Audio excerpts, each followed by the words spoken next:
Fanon writes a book in 1972 with the title, The Wretched of the Earth. In that book, in chapter 4, he argues that the black elite that inherits power after independence suffer from two chronic diseases and maladies. One, intellectual laziness. Two, moral bankruptcy or spiritual bankruptcy. Hi there, welcome all of you, my dear lovely family, friends, fellow Africans here in the continent, and to you who are in the diaspora. In this video, I'm going to share a part of powerful lecture delivered by Professor Joseph at Mpumalanga University in South Africa with the aim of awakening Africa. Dear lovely family, please make sure that you share this message, you like the video, and also if you're new, make sure that you subscribe to join the movement. So let us now dive deep into the part of the lecture delivered by Professor Joseph. Welcome and listen. We don't reason. I can argue strongly that we used to reason more before freedom came. People used to caucus. They used to sit somewhere and say, what are we going to do? Come liberation, Sihloti, we are not thinking anymore. And spiritual bankruptcy. No civilization can sustain itself without a semblance of its connectedness, its relationship, its communication, its linkage with the spiritual order. Excuse me, let me pause a little bit. If you ask yourself why our artifacts were taken from us, and those who taken our artifacts refuse to return our artifacts, it's because artifacts were used to connect Africans with their ancestors and their God. The African people, the black people on the earth, are the only ones who have to live with ghosts that don't look like them. The Western world, the white people, have appropriated the narrative of Jesus of Nazareth, who was not white, who did not have blue eyes and blonde hair, who did not speak a word in English. He spoke Greek, Aramaic his language, and Latin, because Latin was the language of the controllers of Galilee at the time in Palestine. Now check this. When we look and think and reason and listen about Jesus Christ, he is white now. They turned him white so that they can look like him. They have a WhatsApp group with him. Wow, what a powerful and fantastic lecture from Professor Joseph. My dear lovely family, Africa, we have no shortage of intelligent people. We have no shortage of good people. The problem that we have, those who are supposed to implement these ideas are not implementing. I'm talking about politicians. We have politicians who are not implementing these great ideas. My dear lovely family, you heard a lot of things from Professor Joseph, starting with the issue of intellectual laziness, coming to spiritual bankrupt. Then politically, he touched the issue of President Ramaphosa at White House. But all in all, my dear lovely family, this is a wake-up call to all of us to understand our lead situation as Africans. If you're new, my dear lovely family, make sure that you subscribe so that you join this movement. And also, if you have already subscribed, don't forget to like and share this message to other Africans here in the continent and to those who are in the diaspora to get this powerful message from Professor Joseph. I would like to concentrate on the issue of spiritual bankrupt. If you ask yourself, while colonizers, when they came to Africa, first of all, they disconnect us from our ancestors. What they did, they changed our names. So if you are maybe called Okwechuku, you being named Joseph, you being named Moses. So even your spirit cannot recognize you because these names has meaning. And that's why you see that right now, all of us, as Professor said, we are like coconut. We are brown outside, but white inside. When someone asks you, who is Jesus? All of us will think about the one who acted the movie of Jesus. So we have already conquered in our minds. Also, after changing our names, our colonizers also went far. They took our artifacts, because those artifacts were used by our ancestors, by our Africans at that time, to connect themselves to the ancestors, to speak with their God. That's what these artifacts were used.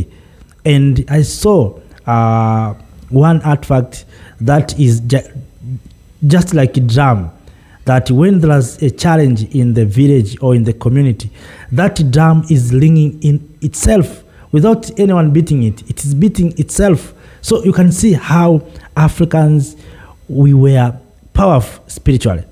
And have a vivid example in my homeland. When the rain at that time, almost 20 years ago, when the rain was late and crops starting drying, our elders went to the mountain to speak with their God, to connect themselves with the ancestors, to ask for the rainfall. And they took flowers, they took some artifacts, they took animal, goat, sheep. Then they went at the top of the mountain and they slaughtered those animal. They play the way they know that they connect to their ancestors. Few days later, the rain coming.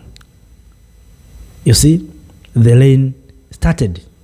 You can see how our African or ancestors or Africans, we were connected to God, our dialect.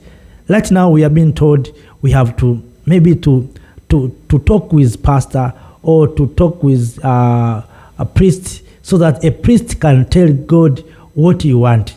But in the previous Africans, we are speaking with God dialect. So that energy and that spirit were taken from us. That's why they took our artifacts, they took everything, they changed our names so that we cannot be connected to our ancestors. I remember in my homeland, there was a grandmother who is treating many diseases. But I asked myself, how did she understand that these leaves can cure something? Maybe it can cure maybe stomach pain. How these leaves of mangoes can become maybe herbal. But at that time, God was speaking direct to our ancestors, to our people, to Africans, that go somewhere, you will find maybe this tree, go and take the roots of that trees or the leaves of that trees, then maybe cook and boil, whatever, then drink. That people will be okay. That's what Africans were doing. I remember my grandmother has 12 children, my grandmother. But now, and without operation, African women were taking birth without any trouble. But right now, two children, a woman already, their womb is already cut. Why? Because we are disconnected directly from our ancestors. So you can see that there's a power in our spirit, in African spirituality. But what colonizers did is to disconnect us from our ancestors. So that's why we are not respected, and will not be respected if we believe on others. As Professor said, the white people, they find Jesus. They know how Jesus is a real good example, how Jesus is doing. But Jesus was not white. You see? Because if you may ask yourself, if Jesus was white, why Jesus came to Africa to hide in Africa? To hide to the people who are not like him. Jesus was not white. But white people took Jesus, they collect him, make him white, and when they believe to the people who looks like them. But we Africans, we believe in people who are not look like us. And we have been told that if you are maybe you are going in another direction, you are a witch or you are Satan, whatever. They're trying to give bad names. And that's why even Satan is black like me. That those who, when they saw me, they see that is the devil. That's how we have been told. But all in all, my dear lovely family, we need to liberate ourselves spiritually.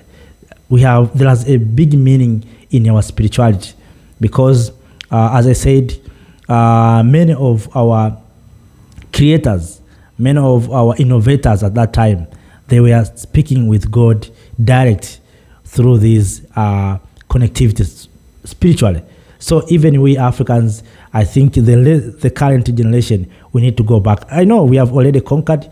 Now we are talking about these churches. We have a lot of churches, and that's why I think President Kagame has closed many churches in Rwanda, because right now one of the growing industry in Africa is churches. People are building more churches than industries.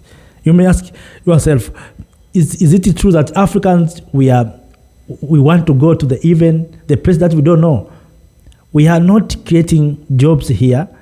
Our people are dying trying to cross Mediterranean Sea. Some of them are dying into the desert when they're trying to learn away. But we are busy building churches. So instead of building industry to keep these people here, but we are building churches. I don't mean that we don't need churches. We need churches because these churches also are already manipulated, are being used for the interest of other people. As you heard from Professor, that in the previous, we know that Jesus feed with maybe a single bread, pray and feed thousands of people with a single bread. But nowadays, it is many people feeding a single people. You see, thousands Africans are feeding a single priest or pastor. That's where we are right now. So I think we need to liberate ourselves economically and spiritually at the same time politically. So Professor has also touched the issue of Muhammad, Prophet Muhammad in Muslim. You know that even the Arab, they have created their own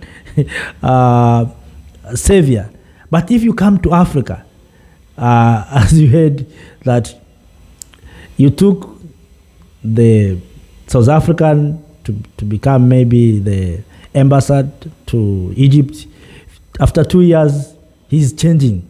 He's becoming Abdul, you see. But it is not very easy to find that Europeans changing name. Have you heard Europeans calling them Okwechuku or Nandi?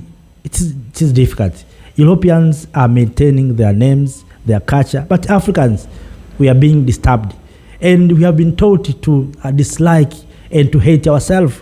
That's why Professor has touched the issue of air, that right now, these people are making millions of money through our self-hate, because you are not accepting the way you are. You want to be white, you want to bleach, so people are giving you cosmetics, are selling you many kind of things to decorate you in order to look like white. So what are you worrying to be African? It's because you have been told that black is devil. You fear to be devil. But the reality, there's no devil. You are not a devil. You are Africans. If devil is there, let us leave the devil there. But why are you afraid to be African? Why you bleach your color? Why you change your hair? You want to look like white? Our mothers are losing a lot of money trying to bleach everything. I think the time has come, as the professor said, we need to start feeding ourselves. We need to start believing in ourselves. And we need also to demand those who took our artifacts to return those artifacts, because those artifacts has a great meaning. They have taken our connectivity. Like the way you have internet, so someone is cutting connection, so you cannot access anything. So right now, Africans, we are left with nothing. That's why people know very well that we cannot organize, we cannot communicate. You know, one thing that brings me to understand that the spirit has a power. You remember when our founding fathers fought for independence. At that time, there's no internet. At that time, there's no this infrastructure that we have today. But all of them are speaking the same thing. Independence. If you go to Kwame Nkrumah, independence. Nyerere, independence. Mandela, the same. Lumumba, the same. Amir Cabral, the same. All of them, they have the same idea. Come today. What is our idea? Go and listen our leaders. Everyone has its own idea. It's like the Tower of the Babel. Everyone is speaking his own language. We don't have common idea. We have left like in the jungle. We don't know where to go. Why? Because we are not connected to our ancestors. We don't know where we are going, and we don't know what we want. That's why I think even a professor started the issue of intellectual laziness. After attaining independence, what next? Yes, we fought for independence. The aim is what? After independence, yes, we have got this political independence. What next? It looks like we have finished. But that is not true. We need to go beyond that. We need to move far from that. But my dear lovely family, let us not speak for too long. I'm waiting to hear also from you. Thank you for those who have subscribed. Thank you for you who have shared, and to you who have liked this video, and even for you who didn't do anything for being part of this movement, because it's not, maybe you want to understand many things so that you can join the movement. But all in all, we are here as Africans to find solutions, to seek the best solutions for our challenges. We have a lot of challenges, so we need to come together to organize and to take action, not just taking, maybe coming together and speaking and sharing our thought. We want to implement what we have agreed and what we have suggested. We need to feed ourselves. We need to restore peace in our mother continent, Africa. We need to restore love and unity, because right now we don't have love, we don't have unity. So we need to restore all those things so that we Africans, the current generation, we can create the better foundation for the coming generation. And of course, right now we are building the wall. We need to build the wall where the coming generation will start putting and decorate our beautiful house, Africa. So after that, let me say thank you. Have a nice time. See you next time. Thank you for your time. Bye-bye. Thank you, Africa.